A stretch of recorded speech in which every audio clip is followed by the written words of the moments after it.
Want a shortcut to the truth? The stuff it takes people 30 years to figure out? Good. Because what you're about to hear is raw, real, and exactly what I told a group of your generation yesterday. So I was invited to visit with a group of university students. Here's a couple of quick clips. When I was 4 years old, I was kidnapped. You are going to be lightning years ahead. You're going to run this country quicker. I grew up a missing child. With your generation, you have the advantage. I didn't know my last name until I was 17 and a half. But here's the part that I don't think anybody's giving your generation credit for. But see, my age is who you want to know. And if I had to go back and tell myself something when I was at Abilene Christian University, I would have said this. But you know who's going to be left behind in this room? Reverse your thinking. Think about where you want to be. But what I want you to do is get ready. Are you guys ready for that? Yes? Okay. This is as raw as it gets. I propped up a phone, hit record. I hope you find it of value. Joshua Jensen, better known as JJ the CPA, is a third-generation certified public accountant with 33 years of experience, a national seminar speaker who's traveled across the country speaking to CPAs, small business owners, and students. He's had his own CPA practice and is a YouTuber with over 100,000 subscribers and has published 5 books, and he's brought some of those books today. Okay? How's everybody doing today? Are we good? Yeah. She was telling you not to have your phone out, not to have earbuds, but I'm going to tell you right now, I'm here to entertain you. I help realtors, business owners, young hustlers, tax pros, anyone ready to stop guessing and start winning. This channel doesn't slow down. Because neither do you. You are the future of our country, right? You're the future of business, you're the future of accounting. And I've got 30 minutes to tell you a lifetime's worth of information to try and not just impress you, but maybe have just a kernel of impact in how you choose your path. But if you like an old-fashioned book, I'm going to give those out at the end. But I thought that I'd give you a little bit of a flavor of who's getting ready to visit with you, because none of you seemed impressed when I told you that I was here to entertain you. JJ, the CPA is here. Let's go. Yeah. Money. You know what it means. All I do is work. Yeah, this money never sleeps. You never met a CPA quite like me. Nah, never met a CPA quite like me. Money. You know what it means. All I do is work. This money never sleeps. You never met a CPA quite like me. Nah. What do you think? Yeah. Come on. We don't have to leave my mug up there the whole time, so however I reduce that down. Okay, good. Here's what I wanted you to know, okay? Just because you're a CPA or just because you're in accounting doesn't mean it's boring, number one. And number two, I want to talk to you all about branding yourself, because you can start right now branding yourself. And the reason you want to brand yourself is I want you to dream as big as you possibly can where you want to be in life when you're my age. So I'm 53, almost 54, which means I'm going to have some senior discounts next year. I'm excited about that. But when I was in college, I went to Abilene Christian University in Abilene, Texas. I had all these dreams. I wrote them down. I had a vision book. And it was, I wanted to own this, drive this, want to make this dollar amount. And I wish I would have dreamed bigger, because I had accomplished all of these goals by the time I was 35 years old. And so I had to rethink what my goals were. But when I went into college, I was visiting with my grandfather, who is a CPA. He's no longer with us. And I said, you know, I want to make money. I like the gold watch. I like it you've got a Mercedes. I like it that you have the country club and the boat and you're on the beach and all that good stuff. How do I do what you do, which is make money? And he said, become a CPA. So I know you're not all in here as accounting majors. You're not on the path necessarily to be a CPA, but the story is going to be about branding yourself. When I was 4 years old, I was kidnapped. So I grew up a missing child, I didn't know my last name until I was 17 and a half, and the state removed me from my home for the third time due to physical and mental abuse. I had a guardian ad litem, and I took that opportunity to skip my senior year of high school and head off to college. But when I got to college, going from Seattle to Nebraska, it was associated with the church I went to at that time. They said, well, we got to know what your last name is. I said, I don't know it. So they helped me figure out how to get my birth certificate from California. It turns out my last name was Jensen. So I grew up really not having an identity. And we were in hiding, if you will, because my mom had broken the law by kidnapping me, and our family did not know where I was. And so we hid from the police. We were under several assumed names. We weren't running from the law otherwise.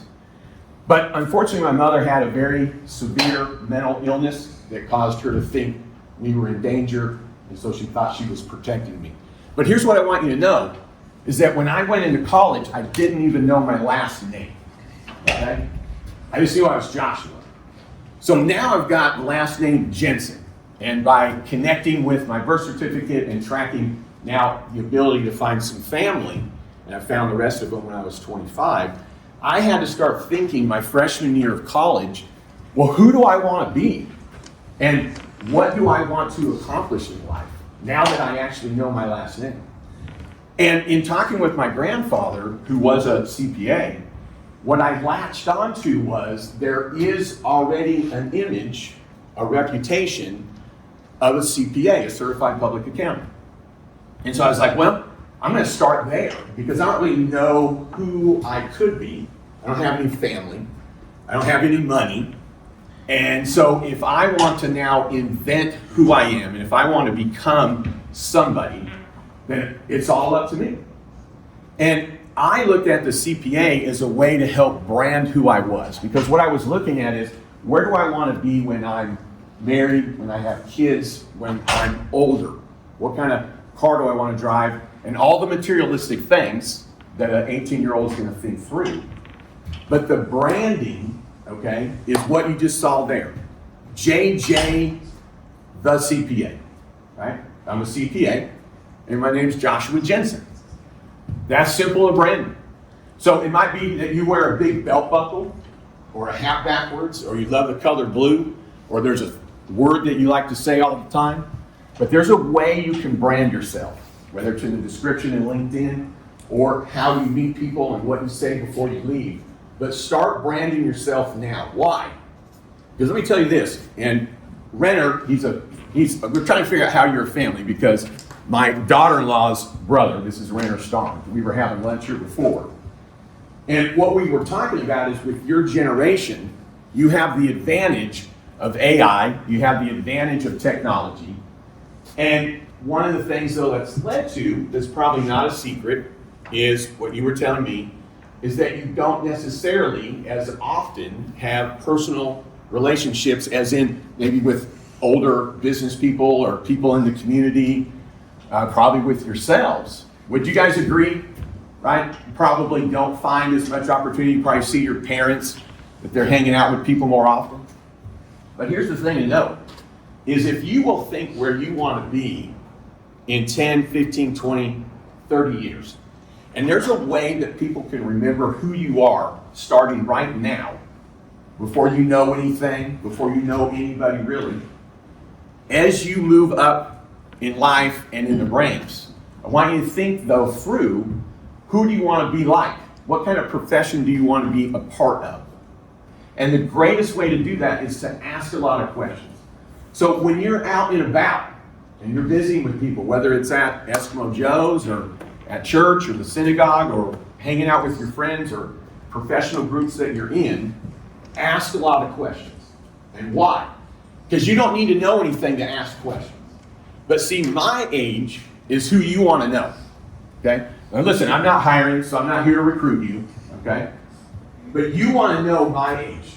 And if I had to go back and tell myself something when I was at Abilene Christian University, I would have said this: get to know as many people that are way older than you, because we have the keys to the kingdom, for lack of a better word. And we're looking for somebody to hand it to. And we'd love to hand it to you. Why? Because of what you all bring to the table. You bring quick learning with the AI, with the technology, but believe it or not, it's giving you an advantage because at your fingertips, you've learned to ask a question and get an answer. But here's the part that I don't think anybody's giving your generation credit for, is that you know how to ask the right question. Anybody here use ChatGPT just for fun? Okay. You know this, if you don't ask it the right question, you're not going to get the right answer. Am I right? So you have learned how to ask the right question. And it may have led you to think, well, why do I need to learn this? Why do I need to learn that? Because when I need to know it, I can go and get that info. That's great, because that means you have greater abilities, okay? But if you know how to ask the right questions, apply that now when you're talking with and get in front of older folks. I don't care where they are, football game.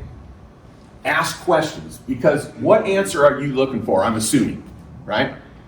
How do I get where I want to be in 10, 15, 20, 30 years? Now, you may define it like I did when I didn't really know anything. I defined it by how much money I want to make and what kind of car I wanted to drive and what was on my wrist and all the materialistic things that a poor kid could think about, okay? I didn't know to think of all the other intangibles in life, because when you come out of survival mode, you're not thinking about having good health. Now, that goes into a book that I just released last month. It's called Reverse Thinking Required. And in this book, it probably wasn't really written for you, but you definitely could apply it, because this is really written for my generation. And it's to say we've been doing it wrong. And you have the ability to do it differently. And here's the other part. By you being the generation that you are, and you have the technology, you're more in your phones, right? As I'm using generalities here. People would then automatically say, well, you're either lazy and or you're not interactive, or you're finding the easy way out. But guess what? That makes you a secret weapon, because no one's seeing you coming. Not my generation. We don't see you coming. It doesn't mean we disrespect you. We just don't see you coming. So you know how you could stand out? Because out of 100 of those that are in your generation, there's going to be one of you that steps forward to talk to somebody my age to just ask a question. You don't need to know anything. And you can get on ChatGPT, look somebody up, think of a question to ask, and then know what to ask them. But you have the benefit, if you know how to ask the right question, you are going to get the right answer.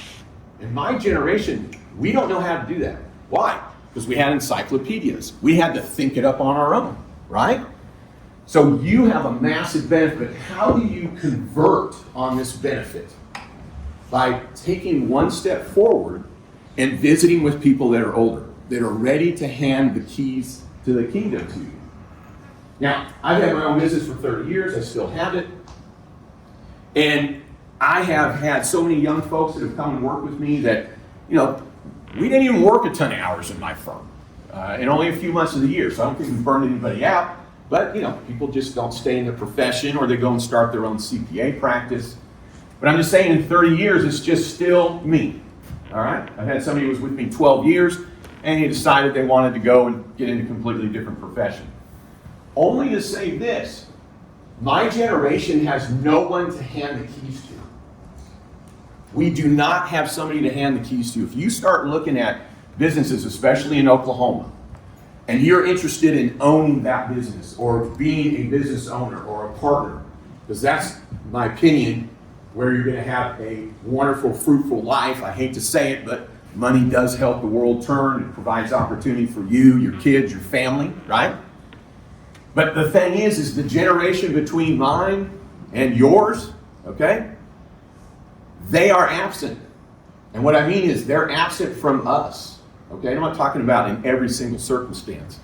But there's people my age, and no one wants to buy our business. No one wants to take over our business. And here's how I know this.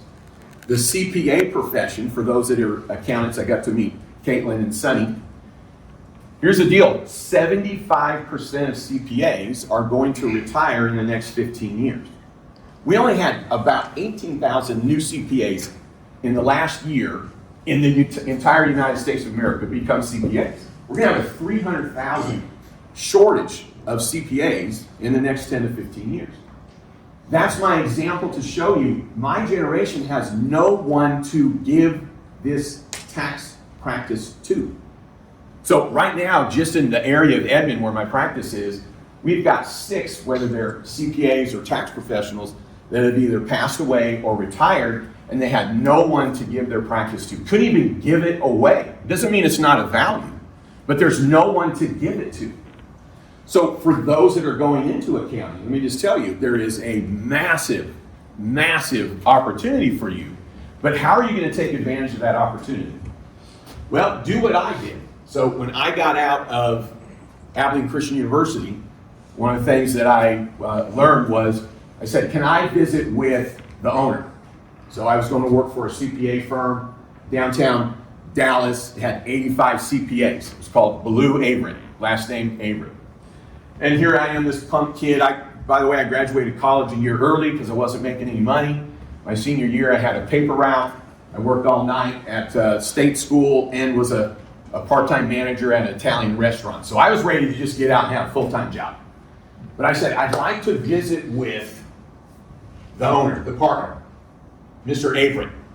No one had probably asked that before, especially a young punk coming out of college. So of course I got to meet with Mr. Avery. But let me give you an example of how this works. So Mr. Avery, right at the time, is in his 50s, my age. And I just said this. I just asked a question. I said, how do I succeed in your business? How do I succeed in your firm? Now listen. And then I asked another question.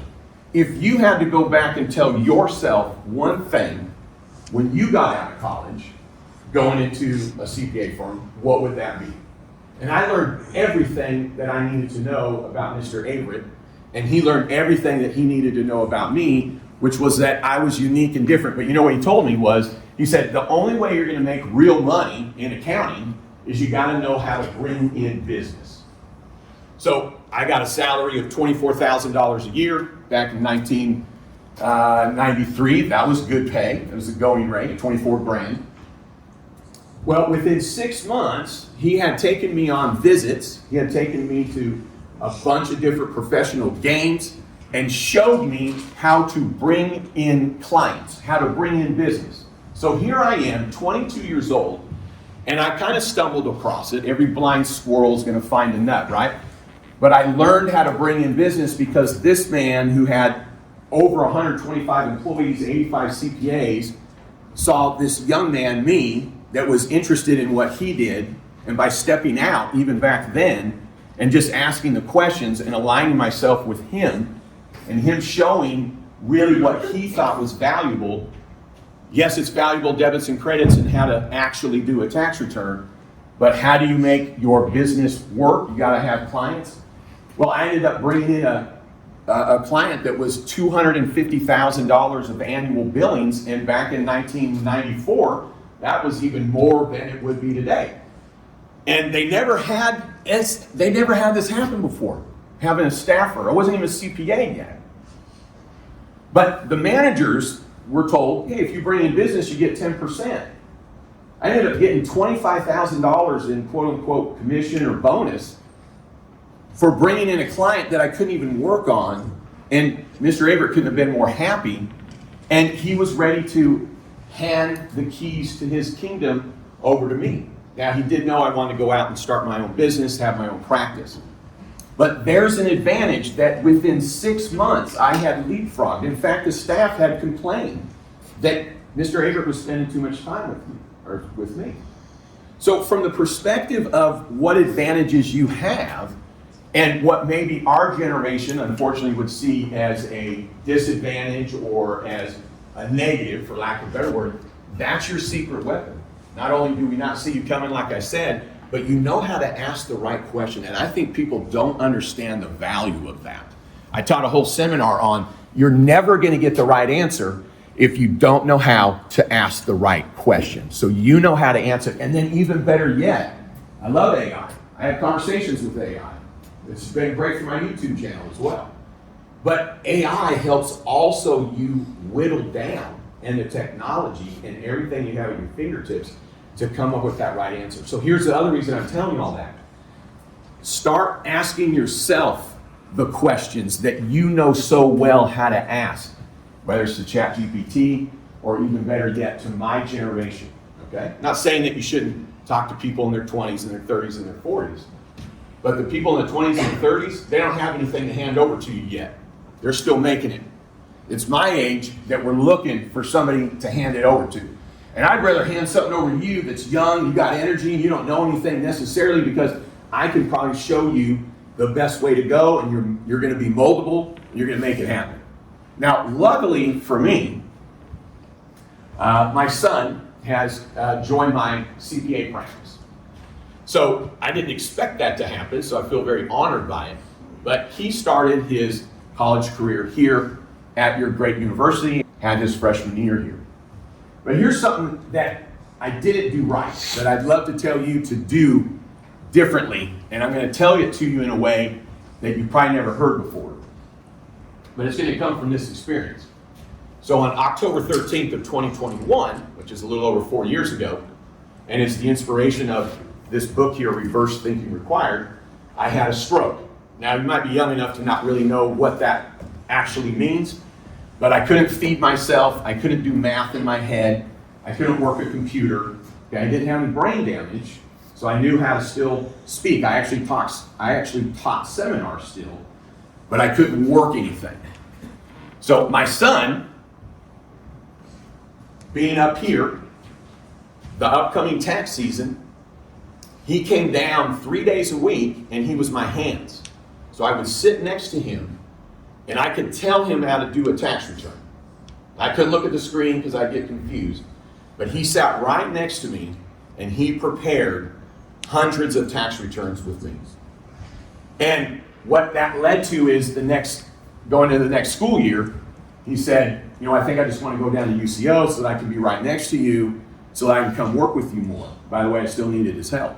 And then that led to him saying, I just want to work with you full time. So my point is that in 30 years, I had no one to hand the keys to my kingdom to. Even though I had had all these different folks that I would have handed it to them, literally. But I'm so thankful I have somebody to hand it to. But here's what I'm telling you.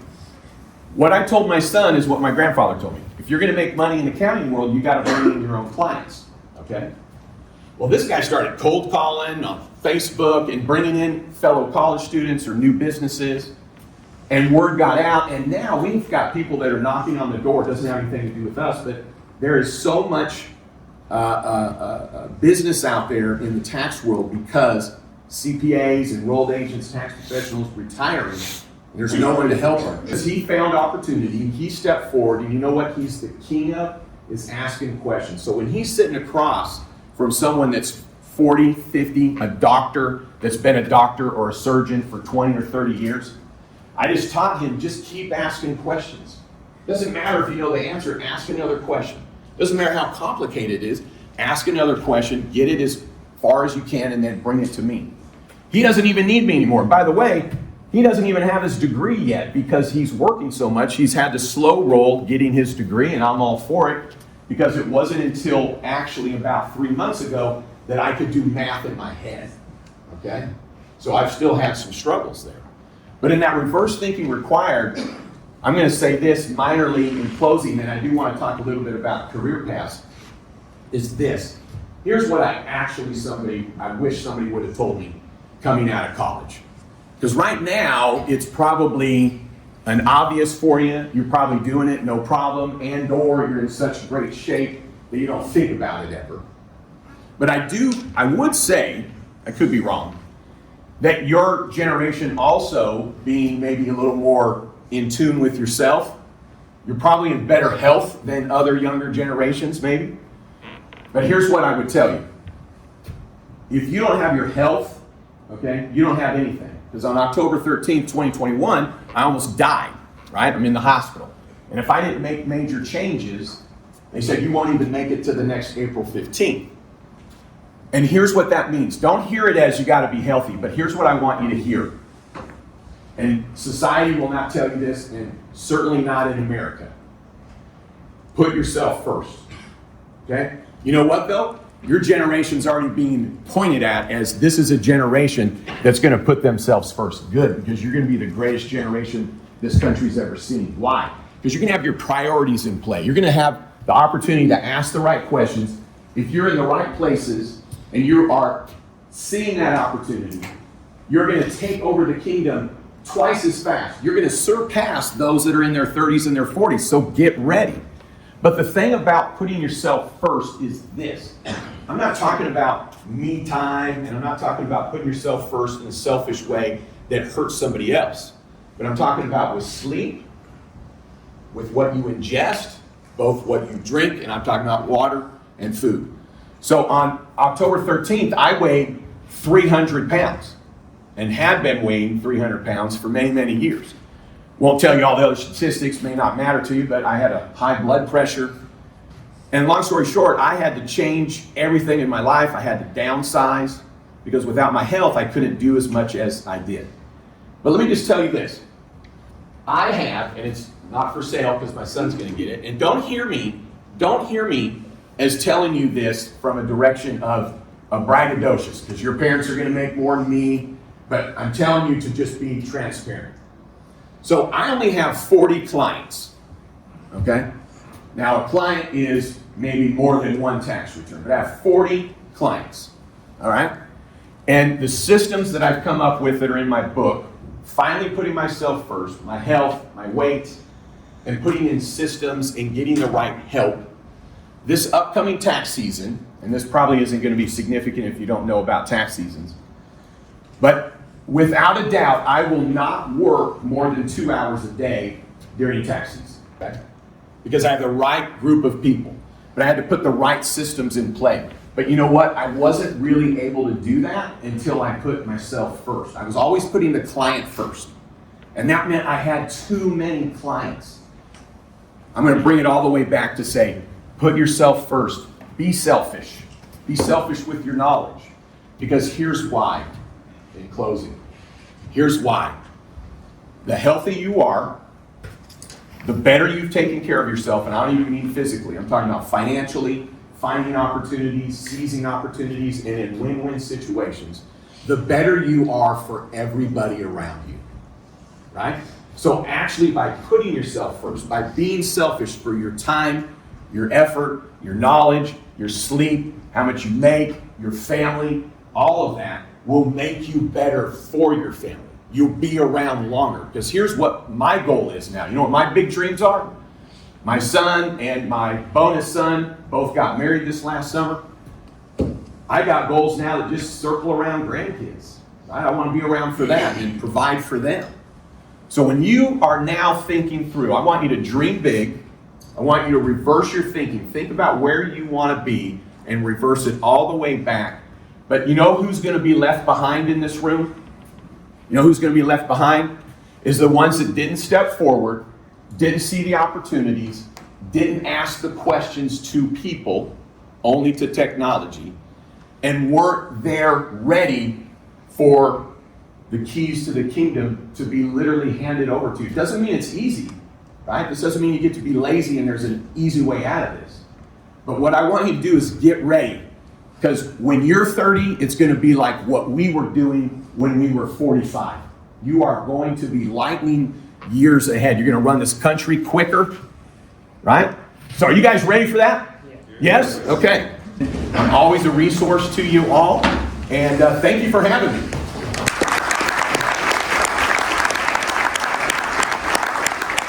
My overall message was get to know people my age here in my 50s. So here's a benefit that you would get from subscribing to my channel. You're going to hear from somebody my age. Listen, you're the future. I'm proud to be a part of this time when you are going to be taking over, because this is when all of our kids will be joining you in that effort. All right. Hey, thanks for tuning in. I'd love it if you'd subscribe. And then don't you ever forget, you've never met a generation quite like yours or quite like mine. You have a great one. For the first time ever, I'm releasing a docuseries. I will share the moments and decisions that rebuilt my life and practice. Hear my story as I read it to you from my book. Learn how to reverse your thinking. Might just save your life. You still here? Well, hey, I appreciate that. Listen, I have got in the body of this video a link to some additional comments I had after my seminar. Also, I've got broken up. I had 3 Q&As and some additional footage related to that. I'm also reading this book that if you would learn this now, you would be ahead of everybody living on this planet right now. So with that, appreciate you. Made it all the way to here. You're pretty awesome. You're going to probably be the one in control next, right? All right. I'm going to get back to reading, find the link in the body, and continue the journey.